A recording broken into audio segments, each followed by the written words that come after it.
Labour റൂമിന്റെ വാതിലിൽ ഞാൻ തിരിഞ്ഞു നോക്കുമ്പോൾ കാണുന്ന എന്താണെന്നറിയോ? നമ്മൾ ഈ ഫുട്ബോൾ കളി തുടങ്ങുന്നതിന് മുമ്പ് കളിക്കാർക്ക് റെഫറി കുറച്ച് നിർദ്ദേശങ്ങൾ കൊടുക്കുമല്ലോ, അതുപോലെ എനിക്കിട്ട് പണി എന്നിട്ട് ദുബായിൽ പോയിരുന്ന് വീഡിയോ കോൾ വിളിച്ച് കൺട്രാക്ട് വിടണ കെട്ടിയോ.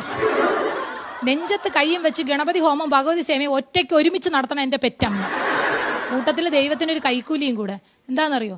കൊച്ചാണാണെങ്കിൽ എൻ്റെ അച്ഛനെ കൊണ്ട് ശയനപ്രശ്നം നടത്തിക്കോളാന്ന്. എവിടെ? ശബരിമല വരെ. ഇത് കേട്ട് അണ്ണാക്കിൽ ഇടിവെട്ടിയ പോലെ നിൽക്കണം എൻ്റെ അച്ഛൻ. അമ്മയുടെ പ്രാർത്ഥനയുടെ ആത്മാർത്ഥത കുറവുകൊണ്ടാണെന്ന് തോന്നുന്നു കൊച്ചു പെണ്ണായിരുന്നു, അച്ഛൻ രക്ഷപ്പെട്ടു. അതും കഴിഞ്ഞ് തിരിച്ചു പോകാൻ നേരത്തെ പോണ ഒരു കരച്ചിലേക്കണം. നമ്മളെ വെള്ളിമുങ്ങ സിനിമയിൽ മറ്റേ അമ്മച്ചി കരയിൽ എന്നെയും കൂടെ കൊണ്ടുപോ നോക്കിയപ്പോ അമ്മായി അമ്മ 2 ദിവസം ഞാൻ എൻ്റെ വീട്ടിൽ പോയിട്ട് നിന്നോട്ടെ എന്ന് ചോദിച്ചാ അപ്പൊ കുറുകുവേദന, മുട്ടുവേദന, മെഡില ഒബ്ലാങ്കേറ്റ വരെ തിരിഞ്ഞു പോയി എന്ന് പറയുന്ന കള്ളത്തള്ളയാണ് എൻ്റെ കൂടെ ലേബർ റൂമിൻ്റെ അകത്ത് വരാൻ വേണ്ടി കരഞ്ഞു തള്ളണത്. ഇവരുടെ വിചാരം ഞാൻ അതിൻ്റെ അകത്ത് ഓജോവോട് വെക്കുകയാണ്. ഗുഡ് സ്പിരിറ്റ് പ്ലീസ് കം എന്ന് പറയുമ്പോൾ